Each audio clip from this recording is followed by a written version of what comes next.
Bonjour chers frères et sœurs, je vous salue, vous qui aimez l'histoire. Nous allons poursuivre la série de vidéos sur l'ouvrage de Boubou Hama qui est intitulé Écrit sur le Soudan. Alors à présent, il aborde, disons, les aspects culturels, les aspects culturels de l'Afrique, la vie culturelle des Africains, notamment dans ce qui va être appelé le Soudan français, qui correspond aujourd'hui aux zones du Mali actuel, du Niger actuel, etc.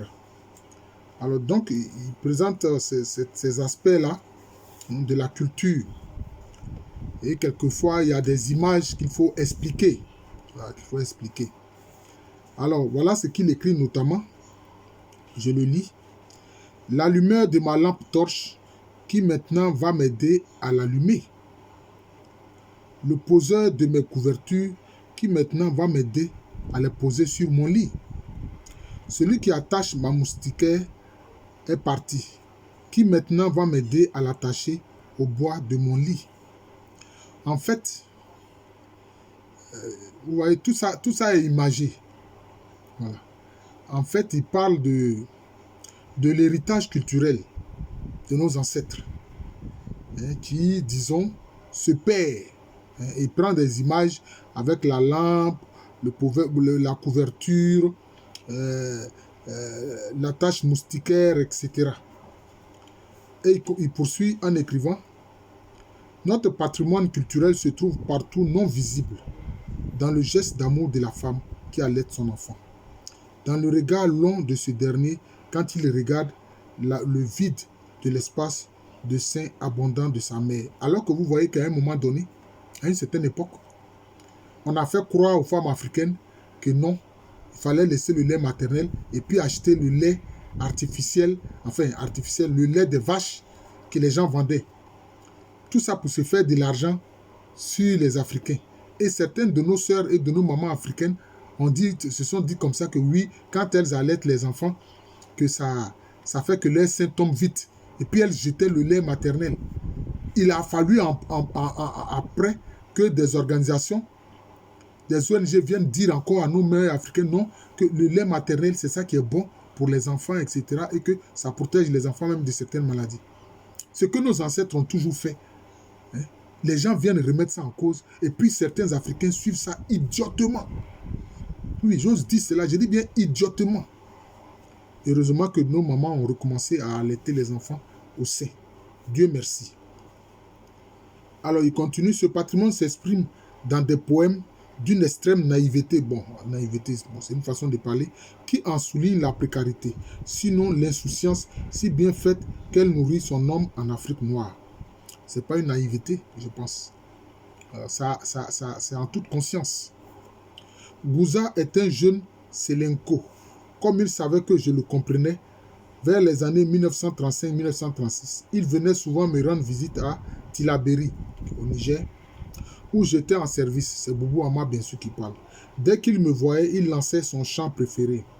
L'eau est tombée. Gouza n'a pas sémé. Il n'a pas cultivé. Dei, Dayo, Dei. Bon, pourquoi il dit ça? Parce que sans doute ce jeune homme Gouza là, c'est un djeli, ce qu'on appelle un djeli qui est traduit injustement par griot. Voilà, sans doute c'est un djeli. Il dit bien que lui n'a pas sémé, mais il n'a pas cultivé, mais lui il va manger. Il va manger. Parce que c'est lui qui perpétue les traditions, l'histoire et les connaissances des ancêtres. Comme je lui demandais comment dans ces conditions il pourrait se nourrir, il disait: je boirai, je mangerai le matin, à midi, le soir, chez celui qui m'écoutera. Parce que pour lui, c'est son travail. La connaissance qu'il donne là, des ancêtres là, c'est son travail. Voilà, donc c'est cela. Et il reprend D, Dayo, D. Et D, Dayo, D, un matin, un midi, un soir, après avoir bien mangé, Gouza me quittait la tête pleine de chansons qui le nourriront tant que quelqu'un en Afrique l'écoutera. Voilà. Mais ce ne sont pas seulement des chansons ordinaires. Non, ce sont des chansons qui sont remplies de philosophie, de sagesse qui viennent des ancêtres. C'est de ça qu'il s'agit. Alors là, ici, il y a un sous-titre qui est intitulé La légende. Bon, je ne suis pas trop d'accord avec. Ce n'est pas la légende, c'est une histoire concrète. Voilà, l'histoire de nos ancêtres est une histoire concrète. Ce n'est pas de la légende. Bien sûr, la légende a du vrai. Voilà. C'est le mythe qui est totalement factice et pas réel.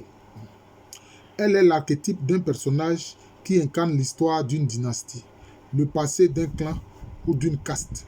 La légende des Si, ou Chi, Soni, est Si. Un Si, là encore, il vient dire mythique, non. Qu'avait à son époque incarné Soni Alibert. Bon, Soni Alibert, c'est un personnage historique et réel. Voilà, c'est cela. Qui a fondé le royaume du Songhai, l'empire du Songhai. Ouais. C'est-à-dire que leur nom de famille, c'est Si. Allez. Leur nom de famille, c'est Si. On trouve aussi ce nom Si-là chez des Peuls, notamment les Si savannés. Voilà. Alors, voilà ce qu'il dit ici. Sieba, Baneiba, le père des Si, le père des tonnerres. Sieba, Baneiba, le pied mesure, la calebasse mesure. Voyez ici, ce sont des instruments de mesure que nos ancêtres utilisaient. C'est ce qu'il dit ici. Le pied servait à mesurer. Quelquefois, on dit c'est la coudée. Certains utilisaient la coudée. Mais le pied, nos ancêtres utilisaient aussi le pied comme instrument de mesure. Oui. Et la calebasse aussi, pour les liquides sans doute. Sieba, Baneba. Il vole et il n'aime pas le voleur. Il pille et il n'aime pas le pillard. Sieba, Baneba. Il a la conjonctivite. C'est alors qu'il allume le feu. Il a la carie dentaire. C'est en ce moment qu'il croque des gravillons. Alors, comment est-ce que quelqu'un qui a ces insuffisances-là peut faire cela? Mais sans doute que nos ancêtres avaient des remèdes. Ils avaient des remèdes. Sieba, Baneba, sa flèche atteint son ennemi. Entre le bonnet et la tête, sa lance atteint son ennemi. Entre la chair et l'os. Sieba, Baneba, s'il vole de ses 150 paires d'ailes, il vient au secours de l'homme éloigné. Il dit, laissez-le, il est à la hauteur de ma poitrine. Bon, voilà, donc c'est cela. La légende, c'est si effrayant. Sa force herculéenne. Son pouvoir magique, bon, non, son pouvoir sacré, pas magique. En Afrique, il n'y avait pas de magie, de magicien. Qui lui permet dans le même instant d'être présent partout. Voilà, c'est une sorte de pouvoir sacré, c'est des sortes de bilocations, de trilocations, etc. Voilà, que certains ancêtres avaient comme pouvoir, tout comme on le voit avec les particules, voilà, dans la mécanique quantique. Voilà. La légende, c'est l'histoire de Pharaon Makan et de Phono, ancêtre des Sorko.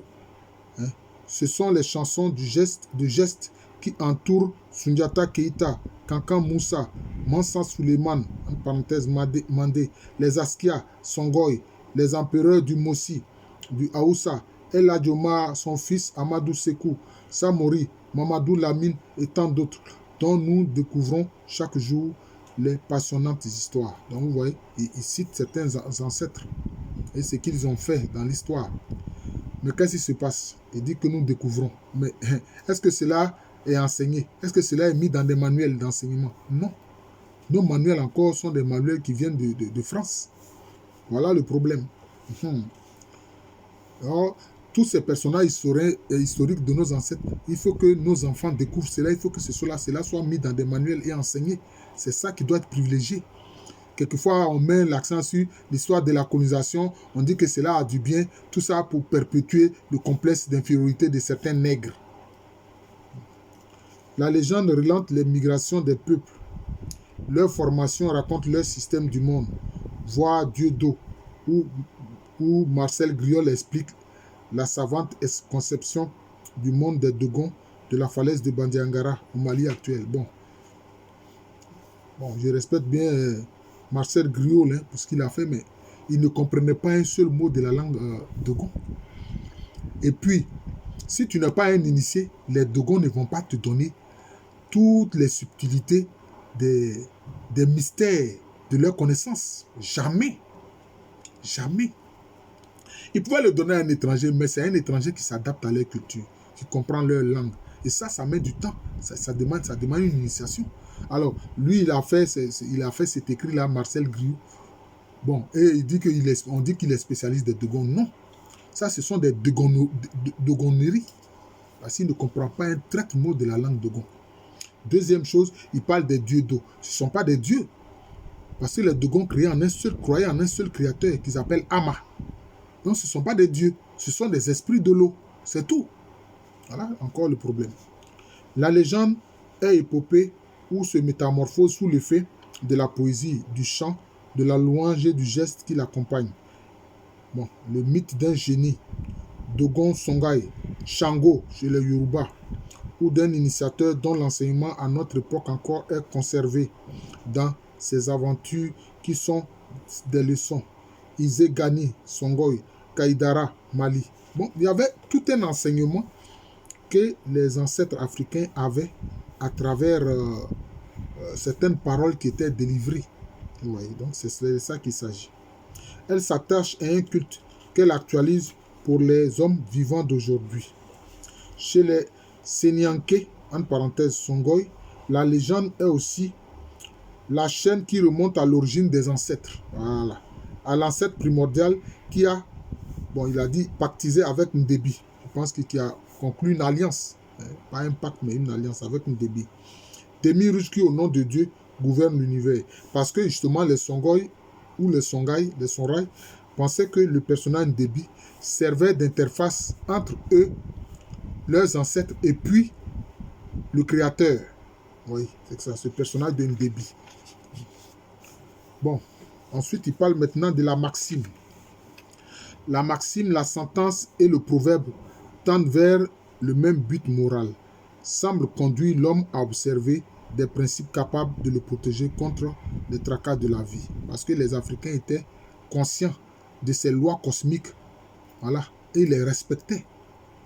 Aujourd'hui, on veut amener les Africains à dénier leur culture, à ne pas respecter les lois cosmiques. Oh, il y a des lois qui sont dans le cosmos, qui sont dans l'univers. Il faut les respecter absolument. Hein? C'est cela. Un père dit à ses fils, voici les deux bâtons de la vie. Le premier conduit l'argent. Le second conduit les hommes. Si vous prenez le premier, enfermez-vous chez vous et frappez-en tout homme qui essaie de vous approcher. Car l'homme dépensera l'argent que vous voulez conserver. Si au contraire vous voulez être populaire et grouper les hommes autour de vous, rentrez le second bâton et ouvrez large vos coffres. Car souvent les hommes ne viennent à vous que pour profiter de votre richesse. Vous voyez? Voilà la sagesse. Mettre l'accent sur les relations humaines que de le faire en s'intéressant seulement aux biens matériels. Or, c'est ça que l'Occident a fait, s'intéresser seulement aux biens matériels. Et pour ça, ils ont commis des génocides partout. Il faut qu'on se dise la vérité. En Australie, en Tasmanie, dans les Amériques, un peu partout, même en Afrique, etc. Donc voilà leur problème. Parce qu'ils mettent l'accent sur la richesse. Ils ne mettent pas l'accent sur l'homme, sur la sacralité de l'humain. Voilà. La maxime ci-après a trait à la chefferie, au pouvoir dont il faut prendre l'habitude de savoir se protéger. Le fleuve n'est pas une mare, il faut le côtoyer. Oui. Le fleuve, c'est vrai, n'est pas une mare. Il est grand, il est long, il est profond. Le courant y est puissant et peut emporter celui qui ne sait pas nager. Le fleuve contient le crocodile, l'hippopotame, Fotoro Nzenki, très grosse carpe. Bon, peut-être que c'est comme ça qu'eux, ils appellent l'hippopotame. Qui peut avaler un bœuf, le hasso, serpent d'eau qui vide le sang de ses victimes à l'aide de sa langue bifide. Et puis, sous le fleuve prospèrent les villes de génie, sur lesquelles trône la déesse de l'eau, Arakoi Diko. Bon, il a dit, c'est l'esprit de l'eau, Arakoi Diko. C'est pour tout cela qu'il convient de côtoyer le fleuve, à ne pas s'y jeter sans précaution. Vous voyez? Voilà. Parce qu'ils savent que dans le fleuve, il y a des animaux qui sont aussi des prédateurs. Donc il fallait faire attention. Voilà. Et puis aussi, au plan spirituel, il y avait des esprits, notamment un esprit de l'eau qu'on appelle Arakoi Diko. Vous voyez? Donc c'est cela. Et quand aujourd'hui les gens parlent d'écologie aux Africains, ça fait rire. Nous, en Afrique, tout était sacré. Voilà. La terre est sacrée et tout ce qu'elle contient est sacré. Voilà, donc c'est comme ça. Donc on n'utilise pas ça pour seulement se faire de l'argent. Jamais. Les Africains n'ont pensé cela. Ceux qui le font, c'est parce que cela vient d'ailleurs, notamment de l'Occident. Il faut qu'on se dise la vérité. La mare, elle est petite. Elle est peu profonde. Elle ne contient pas des animaux, des génies capables d'attenter à la vie de l'homme. On peut s'y fier et y entrer en toute confiance. Voilà, donc vous voyez, ils font une différence entre le fleuve et puis la mare. Ils disent que le fleuve est assez dangereux. Bon, là aussi, bon, on dit qu'ils peuvent entrer dans la mare. Peut-être que là-bas, c'était des mares qui n'étaient pas profondes. Voilà. Voilà ce qui concerne le sens propre de la maxime. Au sens figuré, le fleuve profond mystérieux représente le chef qui peut tuer, pour raison d'état ou non, son meilleur ami. La maxime veut surtout dire que le chef ne saurait être un ami sûr envers lui et soit il faut garder une bonne marge. C'est-à-dire que il faut faire attention au chef. Voilà, parce que, comme il le dit là, pour des raisons d'état, il peut tuer. Voilà. La sentence, elle exprime un jugement qui l'apparente plutôt à une maxime. Le bois a beau séjourner dans l'eau, il ne deviendra jamais crocodile. Voilà, ça c'est un proverbe que tout le monde connaît en Afrique, mais c'est un legs de nos ancêtres africains. Voilà. En effet, ce bois peut faire illusion et ressembler au crocodile, mais il ne l'est pas. Quoi qu'il fasse, il demeure du bois. À cette sentence, depuis l'arrivée des Français, les Djerma Songhai ont ajouté: le noir ne devient jamais blanc. Le noir, là, il ne devient jamais blanc. C'est-à-dire que l'Africain n'est pas européen, il n'est pas français, il n'est pas anglais, il n'est pas allemand. Certains Africains veulent dénier leur africanité, bon, pour s'identifier à ceux-là. Voilà. Et les Songhai, ils disent que ce n'est pas possible. Voilà. Cette sentence, en s'adaptant à l'époque actuelle, condamne sans détour l'assimilation culturelle. Voilà, c'est ça. Il en existe d'autres qui expriment ces impossibilités. Voilà. Donc, il va donner aussi d'autres exemples. Même mort, le chameau ne se couche jamais sur le dos. Voilà. Une hyène dans une mosquée, cela ne pourra se voir qu'au jour du jugement dernier. Vous savez l'odeur de la hyène. On ne montre pas le champ de son père de la main gauche. D'autres aussi disent on ne montre pas son village de la main gauche. Voilà. La plaie d'autrui est rouge, mais elle fait pas mal. Voilà. La sentence nuancée se confond souvent avec le proverbe qui, lui, charpente la phrase. Il ouvre la parenthèse qui permet d'expliquer une pensée profonde. Le proverbe, il exprime une vérité éternelle. Quand la vérité éclate, on ne peut la cacher avec la paume de sa main. Voilà. L'habitude est pareille à la peau de la fesse. Elle ne se sépare jamais de son propriétaire. Voilà encore un autre proverbe. Le mensonge est pareil à la rosée. Dès que le soleil paraît, elle se dissipe. Voilà autant de proverbes. Le mensonge est un arbre. Il fleurit, mais jamais ne donne des fruits. Voilà. La calomnie est un champ d'arachide. Il ne couvre pas son propriétaire, à plus forte raison autrui. Le proverbe affirme certaines vérités catégoriques. La force peut frayer sa route sur un crâne. La force est venue en plein jour. La force, si elle ne t'a pas affronté, qu'elle t'élève. Le proverbe constate une réalité. Si tu as peur de ce qui te mange, tu n'auras pas ce que tu manges. Donc vous voyez, tous ces proverbes-là, en fait, c'est des connaissances, c'est toute une philosophie. Voilà. Ce sont les pensées de nos ancêtres. Voilà. L'eau ne tue pas le petit de la tortue. Voilà. On voit même les tortues aller dans l'océan. Des petites tortues. Là. Dès qu'elles éclorent de l'œuf, elles s'en vont dans l'océan. Si tu élèves un serpent, c'est sur toi qu'il apprendra à mordre. Voilà, donc c'est ça. Le proverbe varié est la moelle de la phrase. Il en appuie ou souligne le sens profond. Il habille la langue de perles qui colore la conversation. Bouama, essai d'analyse de l'éducation africaine, Paris, présence africaine en 1966. Donc, il a écrit un ouvrage sur les proverbes. Voilà. C'est tout un art de vie qui nous montre comment est-ce qu'il faut vivre les proverbes. Voilà. Ce qu'il faut faire, ça donne la sagesse en fait. Et c'est la sagesse de nos ancêtres africains. Je vous remercie. Nous poursuivons nous poursuivrons cet ouvrage important de Boubou Hama qui est intitulé Écrit sur le Soudan. Voilà, aujourd'hui, voilà, il a présenté, disons, la question des maximes, des proverbes, des contes, etc. Je suis le professeur Alou Kwame René, professeur titulaire d'histoire à l'université Félix Houphouët-Boigny, université qui est à Abidjan, c'est à Cocody. C'est en Côte d'Ivoire, un pays situé en Afrique de l'Ouest. Merci et bonne journée à tous.